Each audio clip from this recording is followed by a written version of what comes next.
Welcome to Sri Media Health and Nutri channel. This is Dr. Sri Charan, pursuing general surgery in Usmania General Hospital. Ee roju mana topic importance of wearing helmet on road while driving. రీసెంట్గా నా clinical ప్రాక్టీస్లో నేను చూసిన ఒక కేస్ని మీతో share చేసుకుందాం అనుకుంటున్నాను. ఒక 25-year-old male person bike మీద వెళ్తున్నప్పుడు సడన్గా ఒక కార్ అడ్డం వచ్చి అతను రైట్ సైడ్ స్కిడ్ అయి పడ్డాడు. తల డైరెక్ట్గా డివైడర్కి తగలడం వల్ల తలకి మేజర్గా డ్యామేజ్ అయింది.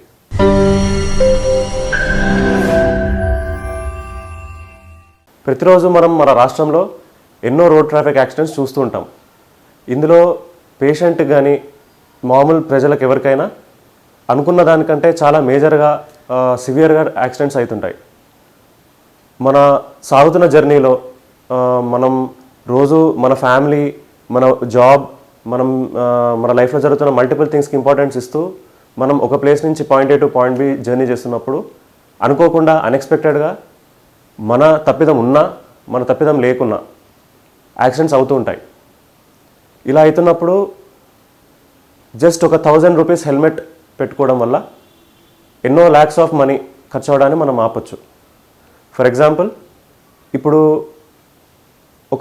ఒక వ్యక్తి ఐదర్ తాగి ఉండి కానీ లేక తాగి ఉండకుండా కానీ వెళ్తున్నప్పుడు అన్ఎక్స్పెక్టెడ్గా ఏదైనా యానిమల్, డాగ్ లాంటి యానిమల్ అడ్డు రావచ్చు, లేకుంటే అదర్ వెహికల్ ఎవరన్నా వాళ్ళు వచ్చి హిట్ అవ్వచ్చు. అలా అయినప్పుడు పేషెంట్ ఇమీడియట్గా బైక్ నుండి రోడ్కి హిట్ అవ్వడమో, లేకుంటే డివైడర్కి హిట్ అవ్వడమో, లేకుంటే నెక్స్ట్ ఉన్న వెహికల్ కింద పడటమో ఇలాంటివి జరుగుతుంటాయి.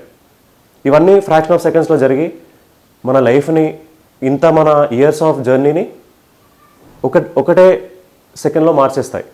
అలా ఫ్రాక్షన్ ఆఫ్ సెకండ్స్లో ఒక యాక్సిడెంట్ జరిగినప్పుడు ఇంపాక్ట్ ఎక్కడైనా ఉండొచ్చు. అది చేతులకు కానీ, కాళ్ళకు కానీ, లేదా తలకు కానీ ఉండొచ్చు. కానీ పేషెంట్ ఎంత ఎఫెక్ట్ అవుతాడనేది, డెత్ రేట్ ఎంత ఉంటుందనేది, ఏ పార్ట్కి డ్యామేజ్ అయిన దాన్ని బట్టి కూడా మనకు రిలవెన్స్ ఉంటుంది.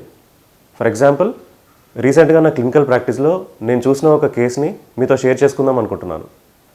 ఒక 25-year-old మేల్ పర్సన్ బైక్ మీద వెళ్తున్నప్పుడు సడన్గా ఒక కార్ అడ్డం వచ్చి అతను రైట్ సైడ్ స్కిడ్ అయి పడ్డాడు. తల డైరెక్ట్గా డివైడర్కి తగలడం వల్ల తలకి మేజర్గా డ్యామేజ్ అయింది. సో అతను హాస్పిటల్కి ప్రజెంట్ అయ్యేసరికి పేషెంట్ కండిషన్ చూసి, పేషెంట్ జీసీఎస్ స్కోర్ అని ఉంటుంది, గ్లాస్గో కోమా స్కేల్ అని, ఆ స్కేల్ బట్టి పేషెంట్ కాన్షియస్ లెవెల్ని మనం అసెస్ చేయాలి. అసెస్ చేసి ఆ స్కోర్ ఎంత ఉందో దాన్ని బట్టి పేషెంట్ స్కోర్ చాలా లో ఉండడం వల్ల అతనికి ఇంట్యూబేషన్ చేయాల్సి వచ్చింది. ఇంట్యూబేషన్తో పాటు పేషెంట్కి ఇమీడియట్గా అవసరమైన resuscitation at the grading of airway, breathing, circulation and disability. ఇది initial steps of resuscitation. So ఈ స్టెప్స్ ద్వారా చూసి పేషెంట్కి అవసరమైన కరెక్షన్స్ అన్ని చేసి మనం ఇమీడియట్గా అవసరమైన అర్జెంట్ స్కాన్స్ కోసం షిఫ్ట్ చేశాము. అందులో భాగంగా పేషెంట్కి ఎక్స్రే అండ్ సిటీ స్కాన్ చేయించాము. CT of brain, neck and spine. ఎందుకంటే ఇలాంటి యాక్సిడెంట్స్లో మనం పేషెంట్ కాన్షియస్లో ఉండనప్పుడు పేషెంట్కి ఎంత మేరకు డ్యామేజ్ అయిందనేది మనం ప్రెడిక్ట్ చేయలేము. సో అందుకోసం మనం ఒక పాలిట్రామా, ఒక మల్టిపుల్ ఇంపాక్ట్స్ ఉండే ఛాన్స్ ఉన్న కేసుకి డీటెయిల్గా ఫుల్ బాడీ సిటీ స్కాన్ అనేది మనం గవర్నమెంట్ హాస్పిటల్స్లో ఫ్రీగానే చేస్తాం. So city head, city neck, city chest, abdomen అని ఇన్ని భాగాలుగా మనం సిటీ స్కాన్ చూసుకుంటాము. చూసుకున్నప్పుడు ఈ ఫలానా పేషెంట్కి సబ్డ్యూరల్ హెమరేజ్ అని ఒక కండిషన్ జరిగింది. బ్రెయిన్లో మన స్కల్ కింద డిఫరెంట్ లేయర్స్ ఆఫ్ మెంబ్రెయిన్స్ ఉంటాయి. అందులో డ్యూరా మ్యాటర్ అని ఒక మెంబ్రెయిన్ ఉంటుంది. సో ఈ ఇంపాక్ట్ వల్ల ఆ డ్యూరా మ్యాటర్ కింద పేషెంట్కి లోపల బ్లడ్ వెజల్స్ రప్చర్ అయ్యి అందులో బ్లీడ్ అయ్యి ఆ లేయర్ కింద బ్లడ్ అక్యుములేట్ అయింది. ఇలా అక్యుములేట్ అవుతున్న బ్లడ్ బ్రెయిన్ మీద ప్రెషర్ కాజ్ చేసి మనకు సిమ్టమ్స్ చూపిస్తుంది. దీంతోపాటు పేషెంట్ ఫేస్లో different bones, frontal bone, sphenoid bone and ఎథమాయిడ్ bone అని ఈ డిఫరెంట్ బోన్స్ దగ్గర ఫ్రాక్చర్ అయ్యి సైనసెస్ అని మన స్కల్ వెయిట్ తగ్గించడానికి సైనసెస్ అని కొన్ని స్పేసెస్ ఉంటాయి. సో ఈ స్పేసెస్లో బ్లడ్ అంతా ఫిల్ అయిపోయి ఈ విధంగా మల్టిపుల్ బోన్స్ ఫ్రాక్చర్ అయింది. సో పేషెంట్ బ్రెయిన్ డ్యామేజ్ అవ్వడం వల్ల, ఇలా బ్లడ్ అక్యుములేట్ అయ్యి ప్రెషర్ ఎక్కువ అవ్వడం వల్ల మనం ఎమర్జెన్సీగా సర్జరీ చేసుకోవాలి. సో ఇలాంటి ఒక కేసుని ఇమీడియట్గా మేము ఆపరేషన్ థియేటర్కి షిఫ్ట్ చేయాల్సి వచ్చింది. సో పేషెంట్కి సబ్డ్యూరల్ హెమరేజ్ అని డ్యూరా మ్యాటర్ అనే ఒక లేయర్ కింద బ్లడ్ అక్యుములేట్ అయింది. సో మనం ఏం చేసామంటే బర్హోల్ అని ఒక మెథడ్ ఉంటుంది. సో అందులో ఏం చేస్తామంటే మనం ఒక డ్రిల్లింగ్ మెషిన్ లాంటి ఒక మెషిన్తో మనం పేషెంట్స్ కల్ని ఓపెన్ చేసి ఈ డ్యూరా మ్యాటర్ కూడా ఓపెన్ చేసి బ్లడ్ లెట్అవుట్ చేస్తాం అన్నట్టు.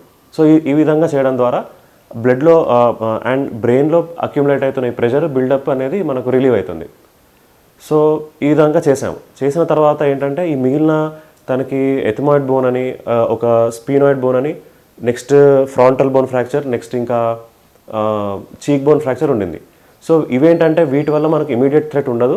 సో మనం దీన్ని సెకండరీ అప్రోచ్ అని ఇప్పుడు ఇది మన primary surgery, resuscitation surgery. So first ఇది జరిగిన తర్వాత మనం ఆ మిగిలిన బోన్ని తర్వాత అటెండ్ అవ్వచ్చు. సో ఈ విధంగా మనం బ్లడ్ లెట్అవుట్ చేసి పేషెంట్కి మనం ఆపరేషన్ ఫినిష్ చేస్తాం. చేసిన తర్వాత పోస్ట్ ఆప్లో పేషెంట్ ఎక్స్ట్యూబేట్ అవ్వాలి. అయిన తర్వాత మనం అన్ని పేషెంట్కి మానిటర్ చేసుకుంటూ ఉండాలన్నట్టు, బ్లడ్ ప్రెషర్ కానీ పేషెంట్ బ్లడ్ లాస్ ఎంత అయింది. సో ఈ విధంగా మనం పోస్ట్ ఆప్లో మానిటరింగ్ అని చేసుకున్న తర్వాత ఏంటంటే లాస్ట్ 3 days నుంచి గ్రాడ్యువల్గా పేషెంట్ రికవర్ అవుతున్నాడు. కాకపోతే ఒక 25-year-old మిడిల్ క్లాస్ నుంచి వచ్చిన ఒక పర్సన్ చిన్న ఒక హెల్మెట్ పెట్టుకోవడం ద్వారా ఇంత ప్రాసెస్ని, ఇంత లైఫ్ రిస్క్ని అవాయిడ్ చేసి ఉండొచ్చు. ఒకసారి మనం స్టాటిస్టికల్ డేటా చూసుకుంటే ఇయర్లీ మన దేశంలో మోర్ దాన్ 50,000 డెత్స్ ఇలా హెల్మెట్ లేక జరిగే 2-wheeler యాక్సిడెంట్స్లో మనం చూస్తున్నాం. నెక్స్ట్ మనం సేమ్ సిచ్యువేషన్లో కనుక హెల్మెట్ ఉండుంటే మనం మన డెత్ రిస్క్ని 40% వరకు తగ్గించవచ్చు. సో ఈరోజు మన టాపిక్ ద్వారా మనం వేరింగ్ హెల్మెట్ అనేది ఎంత ఇంపార్టెంటో తెలుసుకున్నాం. సో ఇది ఒక గవర్నమెంట్ రూల్ ఉందనో లేదా పోలీస్ చెకింగ్ చేస్తున్నారనో కాకుండా నీ ఓన్ సేఫ్టీ కోసం, నీ లైఫ్ సేవ్ చేసుకోవడం కోసం మనందరం హెల్మెట్ పెట్టుకోవడం పాటిద్దాం. ఈ ఇన్ఫర్మేషన్ని మీ ఫ్రెండ్స్ అండ్ ఫ్యామిలీకి షేర్ చేయండి. Wear helmet and save your life.